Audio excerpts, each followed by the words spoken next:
आज के इस वीडियो में हम trading and profit and loss account के चैप्टर से एक नया क्वेश्चन सॉल्व करने वाले हैं। तो आइए देखते हैं ये नया क्वेश्चन कौन सा है।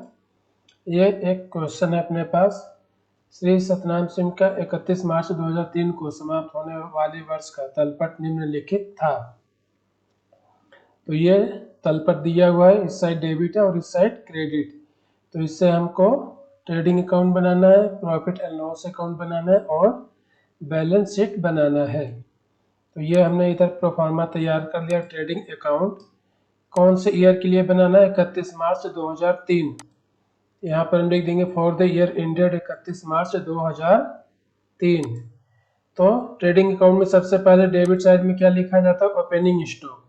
और क्रेडिट साइड में शुरू किया जाता है बाई सेल से। तो ओपनिंग स्टॉक यहाँ पर कितना है? 22,000 रुपये प्रारंभिक रहती है। तो सबसे पहले हम यहाँ पे लिख देंगे ओपनिंग स्टॉक 22,000। इसके बाद क्या है? विविध देनदार, ये बैलेंस शीट में जाता है। रोकड़ हाथ में बैलेंस शीट में जाएगा, बैंक में रोकड़ बैलेंस शीट में जाएगा।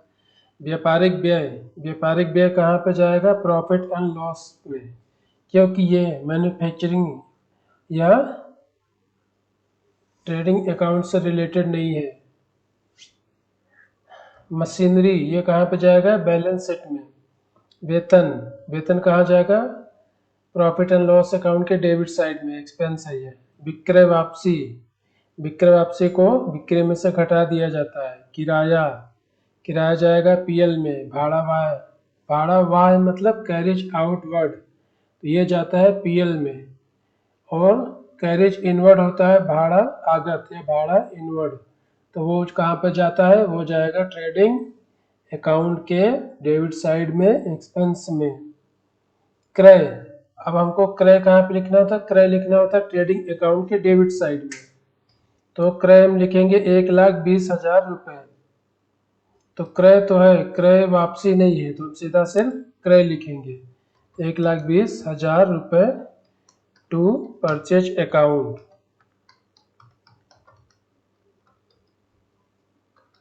या टू परचेज भी सिर्फ लिख सकते हैं। क्रय के बाद क्या है? बीमा प्रीमियम पीएल में जाएगा, छूट पीएल में जाएगा। भवन कहाँ जाएगा? बैलेंस शीट में, क्योंकि ये एसेट्स है। विविध लेनदार कहाँ जाएगा? बैलेंस शीट में, क्योंकि ये लाइबिलिटीज है। विक्रय, विक्रय कहाँ पर जाएगा? विक्रय जाता है ट्रेडिंग अकाउंट के क्रेडिट साइड में। विक्रय 1,40,000 है और विक्रय वापसी कितना है? 5,500। तो विक्रय वापसी को हम इसमें से घटा देंगे, विक्रय में से। तो विक्रय लिखिए 1,40,000 बाई सेल्स 1,40,000। इसमें से आप क्या करेंगे? Less sales return,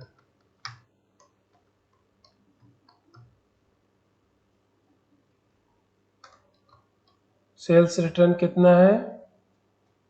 sales return है 5,500 रुपये माइनस 5,500 रुपये, ये माइनस कर दीजिए। 1,34,500 रुपये आ गया। इसके बाद क्या है? कमीशन, कमीशन कहाँ जाएगा? पीएल में। देय बिल, देय बिल क्या है? लाइबिलिटीज है, ये जाएगा बैलेंस शीट में। पूंजी बैलेंस शीट में जाता है, ये भी लाइबिलिटीज होती है। तो अब हम निकाल लेते हैं ग्रॉस प्रॉफिट। इस साइड का टोटल आ गया 1,34,500 रुपये। और इसमें एक चीज और लिखना है, यहाँ पर नीचे एक लाइन, 31 मार्च 2003 को स्टॉक कितना था? 12,450 रुपये। ये क्या है? ये होगा क्लोजिंग स्टॉक। वर्ष के अंत में जो स्टॉक होता है उसको बोलते हैं क्लोजिंग स्टॉक। 12,450,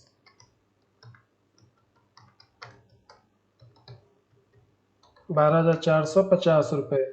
अब इस साइड का टोटल हो गया 1,46,950 रुपये। और इस साइड का टोटल कितना हो गया? 1,42,000। इसको हम माइनस कर देंगे तो 4,950 रुपये क्या आ रहा है? ये आ रहा है ग्रॉस प्रॉफिट। यहाँ पे लिखेंगे 4,950 ग्रॉस प्रॉफिट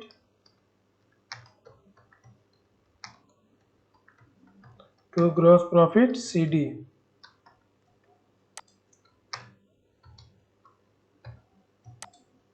अब इस साइड का भी टोटल हो गया बराबर। अब ये जो ग्रॉस प्रॉफिट आया है, अब ये कहाँ ट्रांसफर होगा, ये ट्रांसफर होगा प्रॉफिट एंड लॉस अकाउंट में। अब यहाँ पे लिखेंगे बाई ग्रॉस प्रॉफिट BD। ये पे जो बैलेंस है प्रॉफिट का, इसको यहाँ पे लाएंगे 4,950 रुपये। अब यहाँ से शुरू हो जाएगा प्रॉफिट एंड लॉस अकाउंट। तो प्रॉफिट एंड लॉस अकाउंट से रिलेटेड जो भी आइटम्स है यहाँ पर लिखेंगे हम। तो देखिए शुरू करते हैं यहाँ से। ओपनिंग स्टॉक हम कर चुके, देनदार रोकड़ा में बैंक में रोकड़। व्यापारिक व्यय, व्यापारिक व्यय क्या है, ये खर्चा है, इसको हम लिख देंगे ट्रेडिंग अकाउंट में।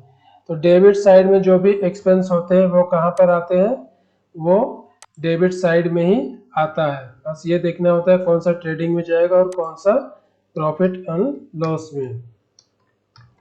तो व्यापारिक व्यय आएगा प्रॉफिट एंड लॉस में। व्यापारिक व्यय कितना है, 1,075 रुपये। 1 2 3 4 5, 1 2 3 4 5, 1,075 रुपये। इसको लिख सकते हैं ट्रेड एक्सपेंस, व्यापारिक खर्च।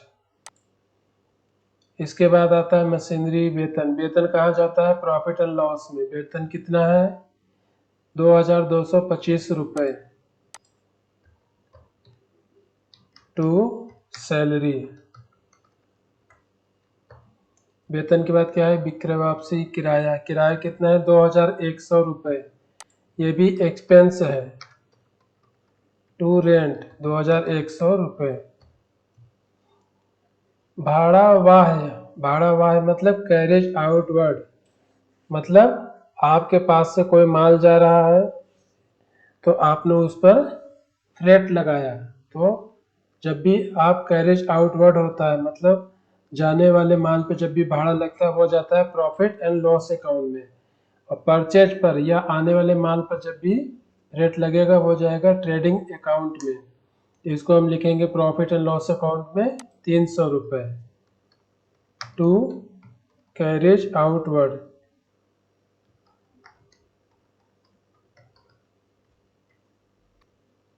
कैरेज आउटवर्ड कितना है, 300 रुपये। कैरेज की जगह आप फ्रेट आउटवर्ड भी लिख सकते हैं। आगे देखते हैं क्रय, बीमा प्रीमियम। बीमा प्रीमियम कितना है, 4,000 रुपये, ये भी PL में ही जाता है। टू इंश्योरेंस प्रीमियम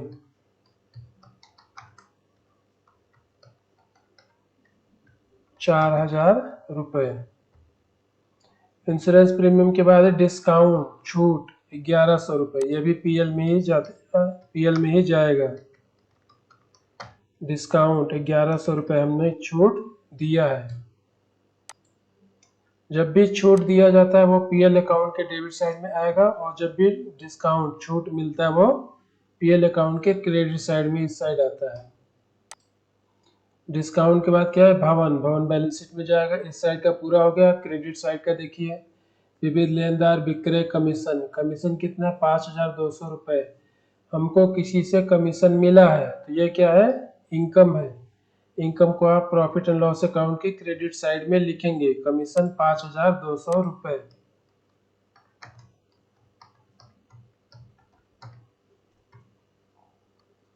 कमीशन 5,200 रुपये। देय बिल पूंजी, ये सब बैलेंस शीट में जाएगा। तो इस साइड का यहाँ से यहाँ तक टोटल हो गया कितना, 10,800 रुपये। और इस साइड का टोटल कितना रहा, 10,150 रुपये। तो 10,800 इस साइड का टोटल ज़्यादा है और इस साइड का टोटल कम है। तो इस साइड का टोटल में से इस साइड का टोटल 10,150 माइनस कर देंगे, तो घटाने पे जो आएगा वो क्या होगा, वो होगा ग्रोस, वो होगा नेट लॉस। इस साइड जो बैलेंस आता है वो नेट लॉस होता है, बराबर 10,800 माइनस 10,150। नेट लॉस कितना हो गया, 650 रुपये by net loss 650। Net loss transfer to capital account. जो भी नेट लॉस होता है या इस साइड नेट प्रॉफिट आता है उसको हम कैपिटल अकाउंट में ट्रांसफर कर देंगे। तो 650 रुपये नेट लॉस हुआ। अब दोनों साइड का टोटल हो गया बराबर 10,800 रुपये। अब हमें क्या बनाना है, बैलेंस शीट। तो बैलेंस शीट में सबसे पहले हम क्या लिखते हैं, कैपिटल। तो कैपिटल कितनी है, ये देखिए। बैलेंस शीट में जो भी आप लायबिलिटी साइड में लिखते हैं तो वो लायबिलिटी साइड में जो भी लिखा जाता है वो कहाँ पर मिलता है, तलपट के क्रेडिट साइड में, ट्रायल बैलेंस के क्रेडिट साइड में मिलेगा। तो पूंजी कितनी है, 79,500 रुपये।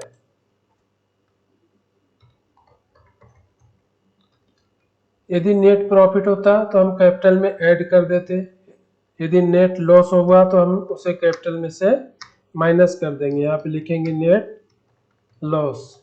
कितना हुआ नेट लॉस, 650 रुपये। और देखिए कुछ है ड्राइंग्स है इसमें आ रहा है,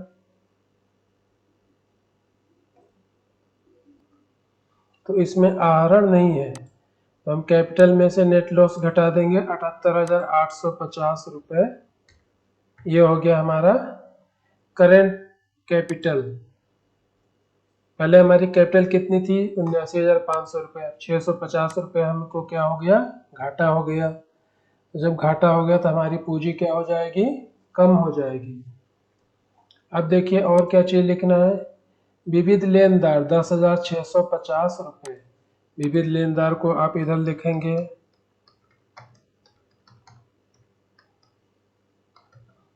विविध लेनदार 10,650 रुपये। इसके बाद क्या है, विक्रय हम कर चुके, कमीशन कर चुके। देय बिल, देय बिल मतलब हमें किसी को पैसा देना है, ये तो क्या होता है, लाइबिलिटीज, 7,500 रुपये। तो इसको हम यहाँ पे लिखेंगे बिल्स पेबल,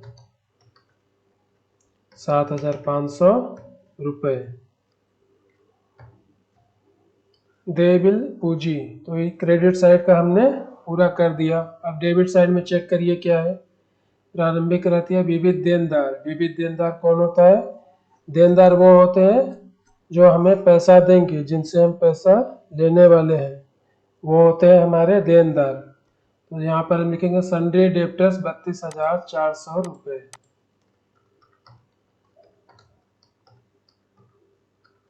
सन्ड्री डेब्टर्स 32,400 रुपये। सन्ड्री डेब्टर्स के बाद क्या है, cash in hand 135, cash in bank 1145, cash in hand, hand क्या है, कैश एट बैंक।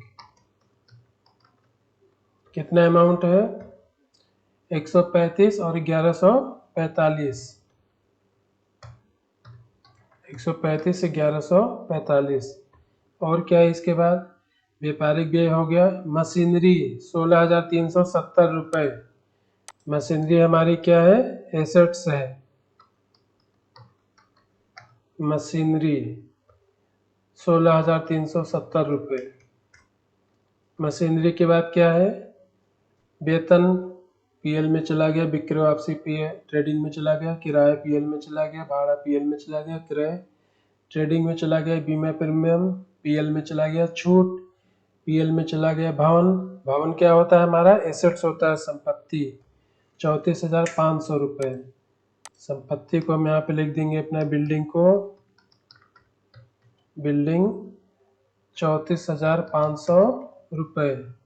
और क्या लिखना है यहाँ पर, क्लोजिंग स्टॉक 12,450।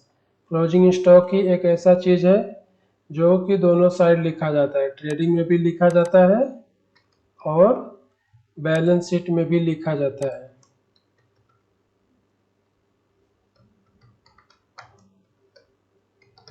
क्लोजिंग स्टॉक 12,450 रुपये। अब देखिए बैलेंस शीट का दोनों साइड का टोटल बराबर होगा, लायबिलिटीज के टोटल 97,000 और एसेट्स का भी टोटल 97,000।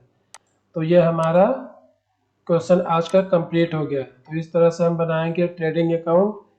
ट्रेडिंग अकाउंट में कारखाने से संबंधित जो भी खर्चे होते हैं वो लिखे जाते हैं या मैन्युफैक्चरिंग से रिलेटेड। और प्रॉफिट एंड लॉस में वो एक्सपेंस और वो इनकम आएंगे जो ऑफिस से रिलेटेड होते हैं या माल के तैयार हो जाने के बाद खर्चे किए जाते हैं। तो वो सब आते हैं खर्चे या इनकम कहाँ पे, प्रॉफिट एंड लॉस में। और बैलेंस शीट में लायबिलिटी साइड में क्या लिखा जाता है, हमारे दायित्व जो हमको देना होता है वो सब कहाँ पे लिखते हैं, लायबिलिटी साइड में। और एसेट साइड में क्या लिखा जाता है बैलेंस शीट में, जो हमारी संपत्ति है वो लिखा जाएगा और जो हमें रिसीव्ड करना है किसी से वो लिखा जाता है। तो सन्ड्री डेप्टर से हमें पैसा रिसीव्ड होगा, इसलिए सन्ड्री डेप्टर्स आता है एसेट्स में। तो आज का वीडियो यहीं पर समाप्त करते हैं, मिलते हैं नेक्स्ट वीडियो में नेक्स्ट क्वेश्चन के साथ।